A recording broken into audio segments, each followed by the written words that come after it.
ada, maaf pemerintah, maaf Pak Menteri, maaf Pak Wali Kota, maaf Pak Bupati, kalau dia kiai berbeda dengan pemerintah, itu kiai yang bagus, kiai yang peduli dengan negaranya, tidak mau kiai membiarkan negara ini hancur, tidak mau kiai membiarkan negara dalam kedoliman. Kiai tegur, kiai yang negor ini kiai yang baik, yang cinta negara, cinta bangsa. Kalau ada kiai berbeda, jangan ditangkap, jangan dipenjara.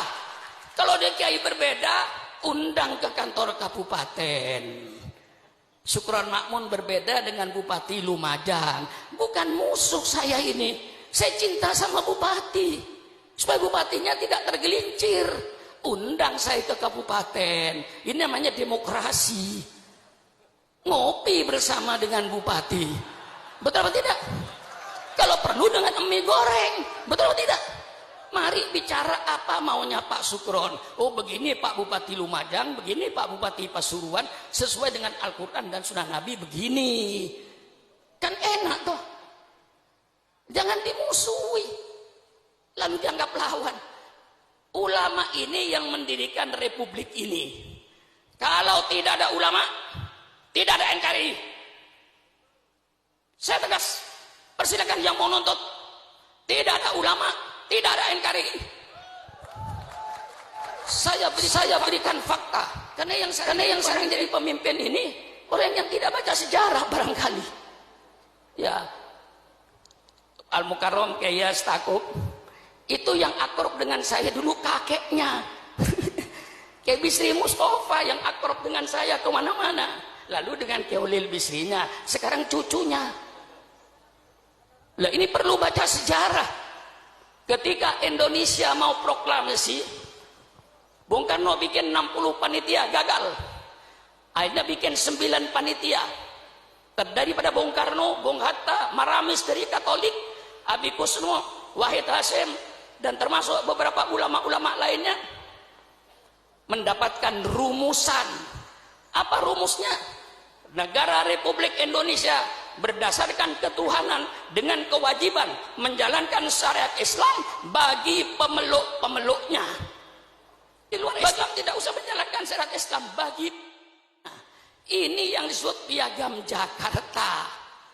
Dengan mendapatkan satu format yang jelas, negara Republik Indonesia berdasarkan ketuhanan dengan kewajiban menjalankan syariat Islam bagi pemeluknya.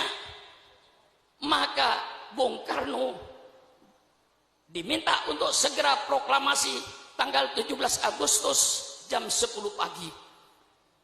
Proklamasi, kami bangsa Indonesia dengan ini menyatakan kemerdekaan Indonesia. Hal-hal yang mengenai pembinaan kekuasaan dan lain-lain akan dilaksanakan dengan cara saksama dalam tempo yang sesingkat-singkatnya. Masa kiai sudah apa? Kiai sudah berproklamasi begini, gua masih dicurigai. Radikal. Apa-apaan itu? Nggak ada itu. Kiai radikal tidak ada. Kalau Kiai Amar Ma'ruf Nahi Munkar, Kiai Bah ada. Betul kan? Kita ini cuma menawarkan konsep. Kita ingin melaksanakan peradaban Islam yang berdasarkan Quran dan hadis. Ini yang kita inginkan. Karena banyak peradaban yang berdasarkan hawa nafsu. Seperti night club, dansa, joget, telanjang. Itu peradaban, tapi dasarnya nafsu. Kami ingin bentuk satu peradaban, satu bangsa berperadaban yang berdasarkan Quran dan Sunnah Nabi. Ini kami mau tonjolkan. Walladzi arsala rasulahu bil huda wa dinil haq liyudhhirahu 'alad dini kulli. Dialah Allah yang mengutus utusannya dengan petunjuk dan agama yang benar. Untuk apa itu, Kiai? Liyudhhirahu, untuk diperlihatkan kepada bangsa Indonesia, ini syariat Islam. Anda mau pakai persilakan, Anda tidak mau pakai persilakan. Wa ma alaina illal balaul mubin. Inilah syariat Islam. Kiai harus berani menampakkan ini syariat Islam. Bagaimana syariat Islam dalam berkeluarga, bagaimana syariat Islam dalam bermasyarakat, bagaimana syariat Islam dalam ekonomi, bagaimana syariat Islam dalam politik. Semua Islam ada. Jangan dikira tidak ada.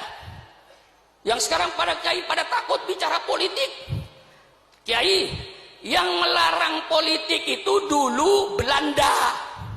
Karena Belanda ingin menjajah Indonesia. Kiai dilarang baca politik, tidak boleh bicara politik di masjid, di majelis taklim dan lain-lainnya. Itu yang melarang bicara politik Belanda. Kalau sekarang masih ada orang yang melarang kiai bicara politik, itu berarti sisa-sisa Belanda. Jelaskan? Jelaskan? Itu sisa-sisa Belanda itu. Persilakan. Kalau kiai sayang negara, kalau kiai cinta sama NKRI, saatnya kiai bicara politik. Politik Al-Quran, politik sunnah Rasulullah, bukan politik kebohongan, bukan pencitraan, tapi kejujuran politik yang diminta itu.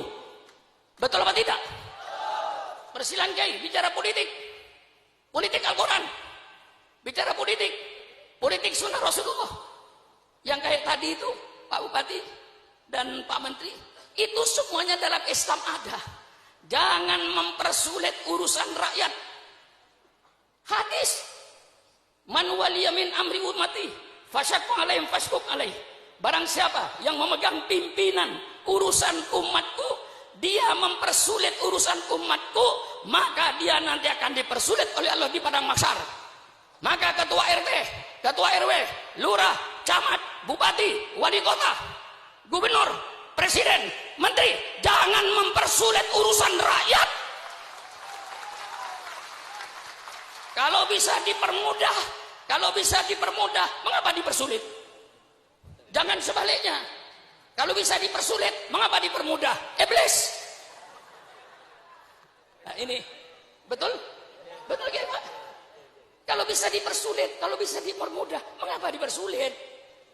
Man waliya min amri umatih fasaqwal fasquq alaih. Man yasta'illahu ru'yatan yamutu yauma yamutu. Wa wasul li ra'yatihi haramallahu alaihil jannah. Ini hadis politik.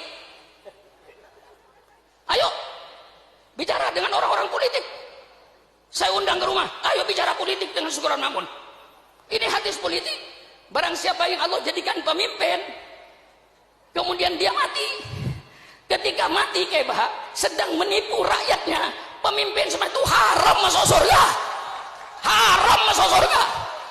Doakan pemimpin-pemimpin yang belum memenuhi janjinya ketika kampanye, mudah-mudahan dipanjangkan umur. Betul apa tidak?